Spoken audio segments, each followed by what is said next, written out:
What's up, Braves Country? It's your boy, Kale here with another episode of Braves Country News. As always, joining me, my co-hosts Mick Barnett and Turner Mark Walter. What's up, guys? What's up? What's up, Braves Country? How's it going? Today we're going to dive in a little bit real quick into the news that broke last night around 8 o'clock. Josh Donaldson signing with the Minnesota Twins. We'll dive into that, what the contract was, and what are possible solutions to make this lineup better now that Josh Donaldson is off the market. Along with that, we'll hit a little bit on the new name of SunTrust Park, as it is no longer SunTrust Park. But before that, we just want to remind you, if you're not subscribed to us on YouTube, but yet you're watching this video, what are you doing? You should be subscribed. So hit that subscribe button, like the video too, comment, let us know what you think. Also follow us on Twitter and Instagram at Braves Country News. Pretty easy, but if you're not doing that already, do it. Also, in this video, we will have a trivia question. Just a reminder, first person to DM us the correct answer to the trivia question will be entered into a raffle for a drawing for 2 tickets to a game in April. So there you go. Also, make sure you're using on SeatGeek. We are now sponsored by a partnership with SeatGeek. Make sure you use the code BCN on your checkout for $20 off any of your tickets. Does not have to just be for Braves. It can be any concerts, any place, anything you want. So use that code BCN at your checkout. So dive in.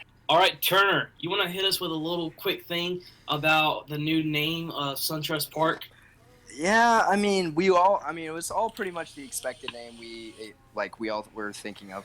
The new company name was Truist. We already knew that when SunTrust and BB&T merged. So, it's honestly not surprising that they just named it Truist Park.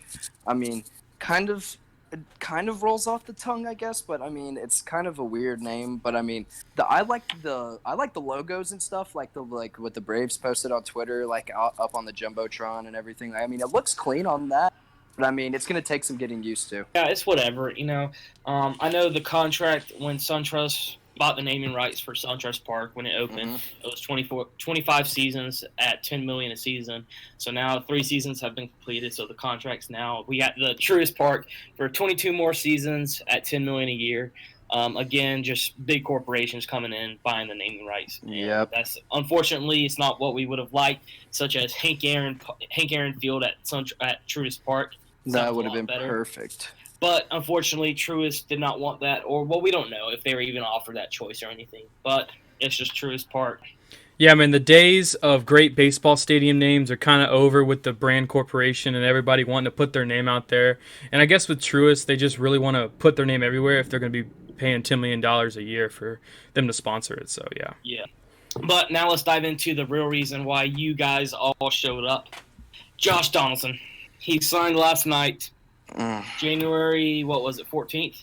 Yep. January 14th, around 8 o'clock p.m., it was announced he signed with the Minnesota Twins. Dark hour. 4 years, $92 million contract with was it a player option or a club option? Club option. Club option for a 5th year. The club option was $16 a year, and the buyout was $8 million. So pretty much he's guaranteed a $100 million contract. 4 for 100 is pretty much what it is set in stone. So we don't have JD anymore. We don't have the bringer of rain. Yep. It is another day. The sun has come up. JD is not going to be a Brave, presumably for the rest of his career. But that's okay. That's okay. I know we're all down right now, but it's better to just move on, think about this logically, and see what AA can do in the future. He missed out. We'll have to see in the time being if it was a good move, if it was a bad move. I know it feels like a bad move right now, but the only thing we can do is focus on what we need to do next. And next would be still trying to add that power bat spot. There's a huge hole in that lineup at the 4 spot for the Braves this season, and we have to fill it somehow. Even though with JD gone, no one's going to recreate Josh Donaldson, but we got to find a guy who can do that. And I think we're going to compose here some guys that are perfectly able to come in. Hold on, let me finish that last sentence. You're good. I think we composed some guys here that could come in and fill that cleanup spot just nicely for the Braves in 2020. Starting in the outfield, some free agents. Turner, you want to hit us with the 2 guys? Yeah, definitely. So the 2 main outfield power bats that are still available, Marcell Ozuna. We saw plenty good dose of Marcell Ozuna in the playoffs. We saw his power on full display against us. But aside from a strong 2017 year at the Marlins, he hasn't really produced kind of anywhere near those numbers that he had. He had like 37 home runs, over 120 RBIs, almost a 900 OPS. He hasn't really gotten quite up to that in St. Louis. So I saw he was expecting a 5-year deal, but we know how teams are viewing players, like the new metrics and everything. He's probably not going to get 5 years. But my preferred option would be the former Detroit Tiger and Chicago Cub, Nick Castellanos. He after he was traded away from the cavernous Comerica Park out in Detroit, he exploded at Wrigley Field. Had 16 home runs in the time he was there. Had almost a 1.1 OPS. I mean, he was not going to cover all out there. So I mean, aside from his bad defense, I'm putting him in the outfield along next to Inciarte and Acuna. I'd say his defensive liability is negated out.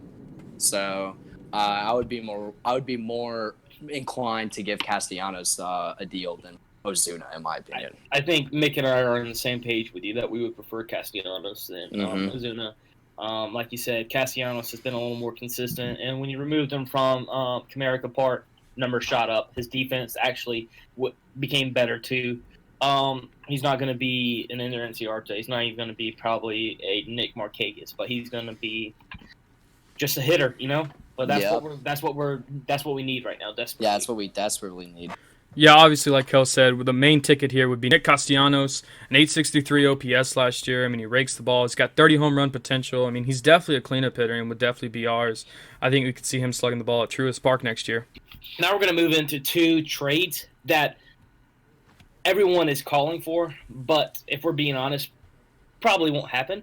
Yeah, probably close. So right now, and with those 2 guys, you can probably guess who we're talking about. We got Chris Bryant of the Chicago Cubs, and we got Nolan Arenado of the Colorado Rockies. And just kind of going, we're not going to spend a lot of time. You can watch, actually, we have a YouTube video of a mock trade of what the Cubs are pretty much asking for Chris Bryant. It's on our YouTube channel. Chris Bryant, I mean, we don't know if we're going to have him for 1 season or 2 seasons based off his grievance that we've talked about forever. So you don't know how much you should give up for him. And also his defense isn't as great as anybody, he's not a good defensive third baseman. KB, I know the Cubs have asked, the only trade that's been made public so far is with the Washington Nationals, and the Cubs pretty much asked the Nationals just to not even just give up this guy only, but just a headline is Victor Robles, who was their stud rookie center fielder last year, who was great defensively and actually had a little bit of pop too.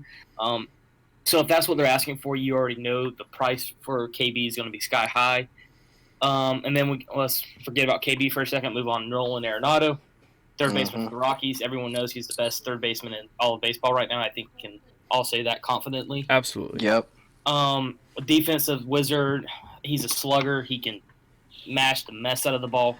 Would be a great fit. However, he's currently owed $35 million for the next 2 seasons, and possibly beyond that. However, he has an opt-out after 2021. So, like we said, we could possibly only have him for 2 seasons.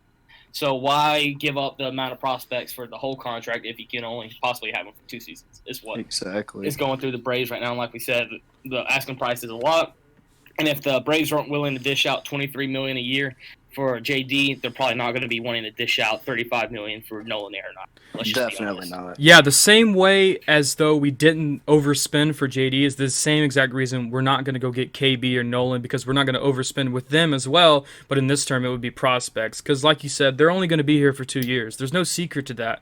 Everyone, they're going to opt out if they have the chance. So there's no reason to spend those prospects, very high talented prospects, might I add. So yeah, I think you definitely see the Braves going with Riley or Camargo, possibly a Kyle Seager, but we'll get into that later. And then upgrading the outfield, hopefully, to fill in that cleanup spot. I don't think it's going to come from a third base market. Yeah, but real quick, like we had advertised, the Braves, we have a trivia question, Braves country. Between the last decade, so from 2010 to 2019, every number that was not retired by the Atlanta Braves was worn except for one number. What, by either a player or by a coach? What was the one number that no player or coach wore for the Atlanta Braves last season that was not retired? DM us on Instagram, and the first person to get it correct will be entered into a drawing. So going into the trade market now, not the free agent outfielders, but the guy that's been gaining the most traction and rumors connected to the Braves has definitely been Starling Marte. We made a whole video on him. I'll add it to the card right here, so we can go right to that video and watch a more in-depth look at what we think Starling Marte could go for and what kind of player he is. But the Pirates outfielder, I mean, I think Pirates are definitely in a mood to sell right now, especially with the Braves needing an outfield spot. I think it matches up perfectly.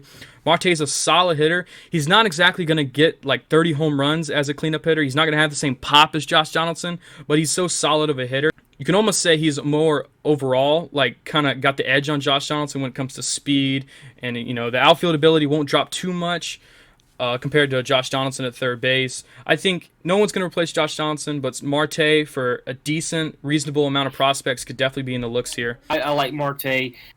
Put him in. You can either put him in left field or in center field, depending on where you want NCarte at, or Acuna. And if NCarte may or may not be in that trade, just to get rid of a little bit of cap space. But enough about that. We've got one last trade that is possible. It was rumored a lot last year that the Braves were connected or interested in Mitch Haniger of the Seattle Mariners. Mitch, unfortunately, had a very gruesome injury this season, but should be 100% healthy, everything I've read, for this upcoming season. However, the Mariners are, and he's a right fielder, left fielder, center fielder, whatever you want. He's an everyday outfielder. However, the Mariners are looking to also shed some salary cap.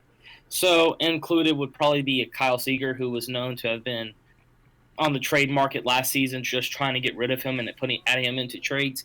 Along with that, so I think a perfect trade, or not a perfect, but a pretty darn good trade would be the Braves trading for Kyle Seager and Mitch Haniger from the Seattle Mariners. Won't cost us Pache or Drew Waters or anything like that, but both their numbers are pretty. I mean, I'm not going to say outstanding. Mitch Haniger, when healthy, is outstanding. Kyle Seager, he's an average third baseman, but would be a good veteran defensive player there. I would really like to have Haniger. Haniger would be a great addition to our outfield and our lineup, but I wouldn't really see much of a point of taking in Seager. I've got 2 years left on his deal, and if he gets traded, that third year club option turns into a player option.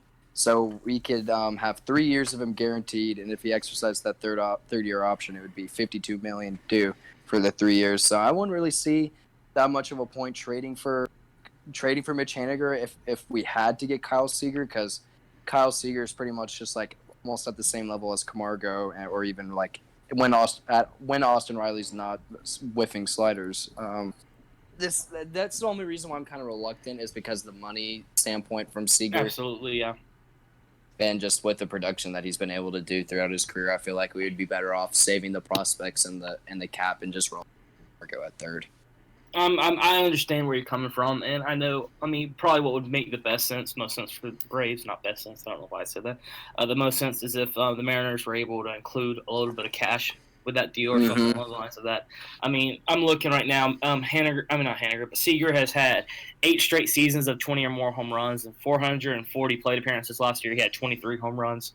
Only downfall is he's pretty much going to bat around what Dansby does in the old Dansby days, but he has a lot more power.